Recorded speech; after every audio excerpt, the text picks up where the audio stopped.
What a conclusion we have to the second week with two of the greatest Bs, Barber and Beethoven.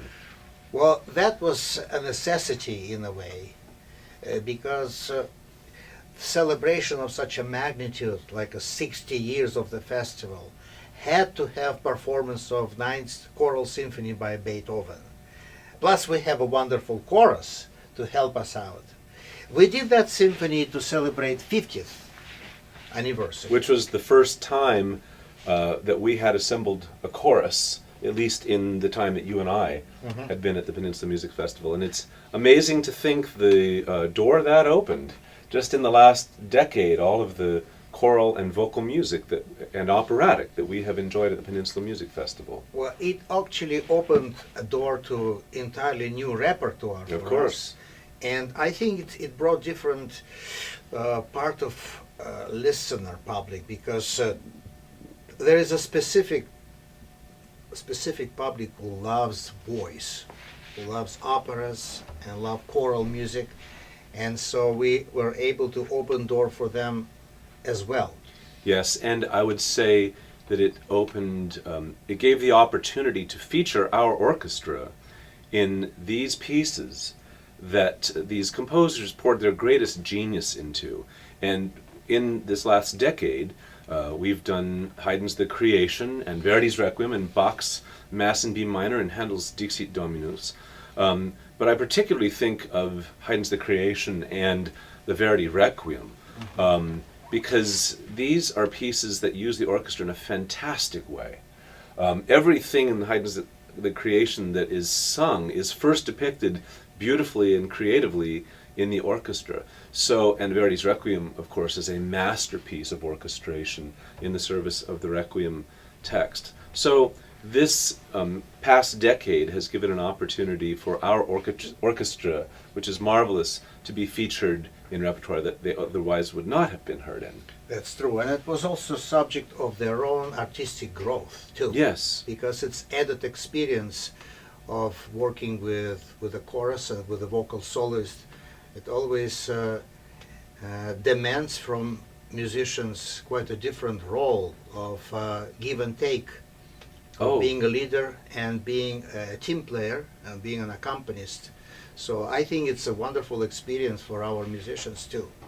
As for Ninth Symphony, I don't think I need to say another word about Ninth Symphony. Well, that doesn't mean I won't. Oh. but for conductors or music directors, there's always this question of how to program with the Ninth Symphony of Beethoven, because the piece is about 65 minutes long, which is certainly a very full portion of a concert, but one usually wants just a bit more. It suggests a short first half work, and there are lots of nice solutions to this programming issue. I know you and I have both explored many of them, including doing Beethoven's First Symphony or Eighth Symphony, which makes for a very satisfying thing. I've seen people do things like The Survivor from Warsaw as a contrast sort of human experience and emotion. But with the usage of chorus. Because the chorus is there, obviously, Right. because there's chorus there, that's a possibility. I myself have done other things with chorus on the first part of the program with Beethoven's Ninth Symphony.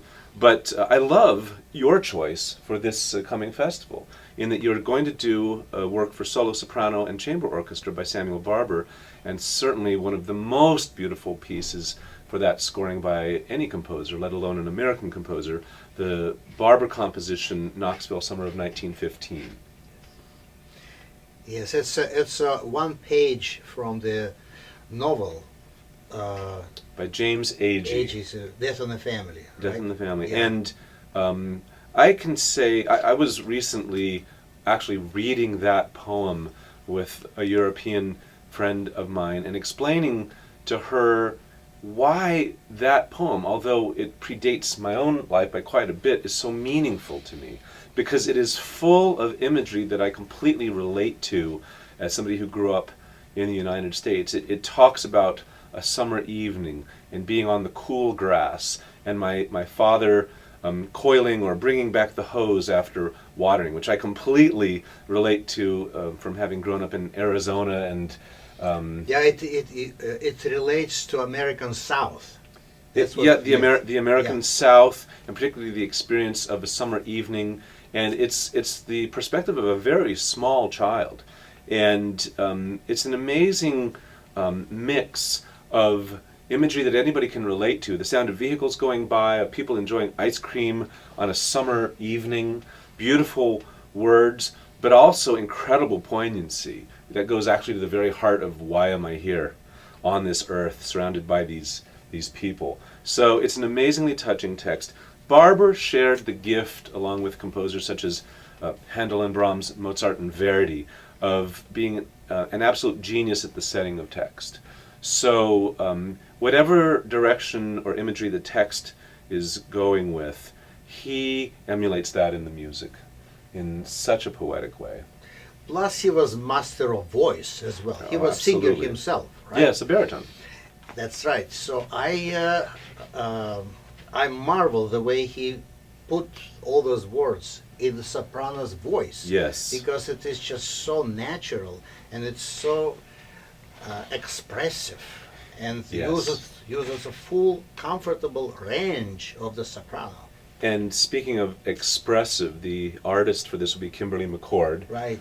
who we heard last year in Verdi's Requiem. In fact, a number of our solo singers appeared last year. Kimberly McCord, soprano, Tracy Watson, mezzo-soprano. The bass baritone will be Jacob Lassiter. And last summer, while we were performing in Door County, our tenor for this summer, Renee Barbara, was winning not one, not two, but all three divisions of the concerto that Placido Domingo held in Moscow. An incredible accomplishment, and again, how fortunate we are that an artist who's achieving this sort of note in the musical world will be there on our stage at the Door County Auditorium. Well, that's enough said about this program. We need to be there and experience it, hear it.